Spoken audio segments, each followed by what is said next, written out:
Hey folks, it's Ard Wolf. Welcome. This is another unboxing video from the fine folks at Compass Games. Today we have a pragmatic war, the War of the Austrian Succession. There is another video floating around on the channel about No Peace Without Spain, which is a game about the War of the Spanish Succession. This is 1741 to 1748, so it's another 18th century conflict. It uses the same system as No Peace Without Spain, which is quite highly regarded. This, however, has a different designer, John B. Führer, I think that's pronounced, or Führer. This is a 2019 release, unless I am very much mistaken, and I am not. It is a 2019 release. So we have a pretty unified graphical style between the three games, which is nice, but not ultimately important. But we once again have a mounted map here.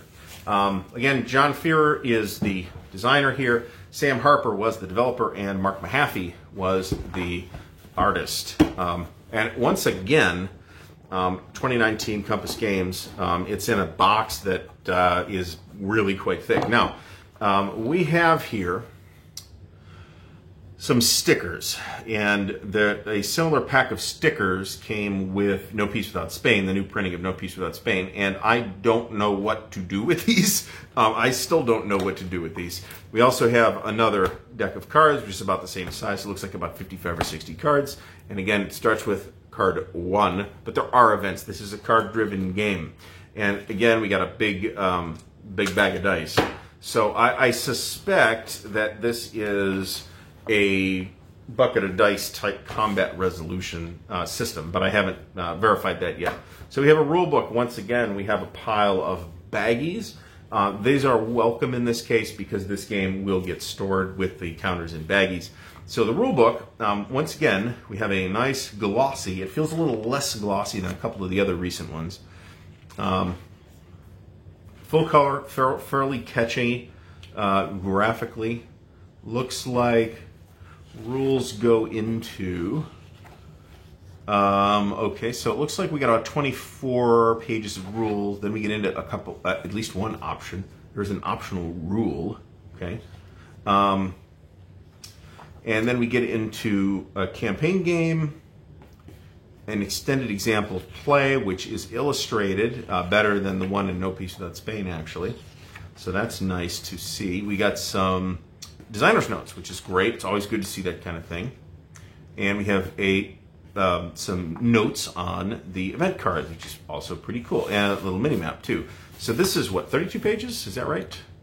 It's 36 pages. Nice. I like this stock. It's not super magazine-y. It doesn't feel real flimsy.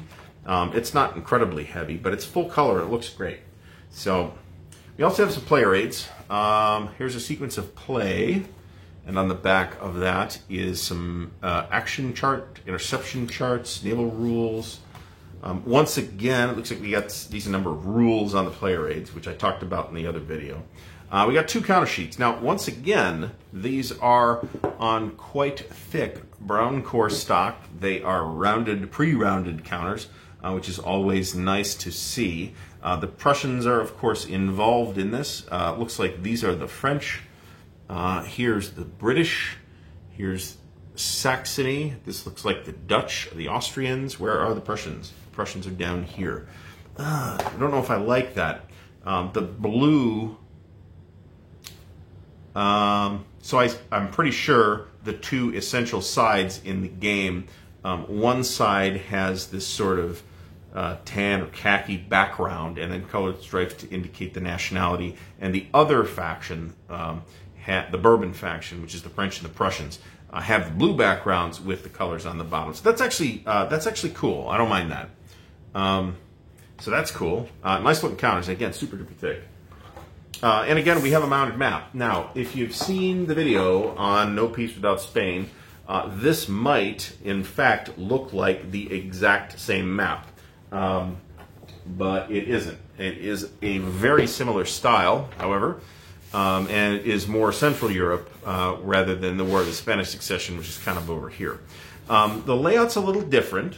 There's sort of a background behind the spaces. It's pooching a little bit. It's a mounted map. It feels real nice, like the rest of the new compass mounted maps. I have no reason to complain about these at all. They're super duper nice. So again, the tracks are a little more partitioned, but I don't actually mind that. That might actually be good. It's a pretty nice looking map, as you can see. So we have then unboxed, very quickly, A Pragmatic War from John Führer and Compass Games. Now the whole series looks pretty interesting. These are actually interesting and undercovered topics, in my opinion. Like the War of the Spanish Succession, there's an old S&T game on the War of the Austrian Succession that everybody has essentially forgotten about. So it was not super duper well regarded, although I have no reason to think that it was particularly terrible. But these are pretty well liked from what I have seen so far, and from the folks I talked to. So this is a good looking series. I got to figure out what to do with the stickers still, but we can deal with that in the fullness of time. In the meantime, we have a very nice looking unboxing of A Pragmatic War from John Führer and Compass Games. So if you have liked the video, please thumbs up it and subscribe to the channel. Please share the videos around, and I will see you next time.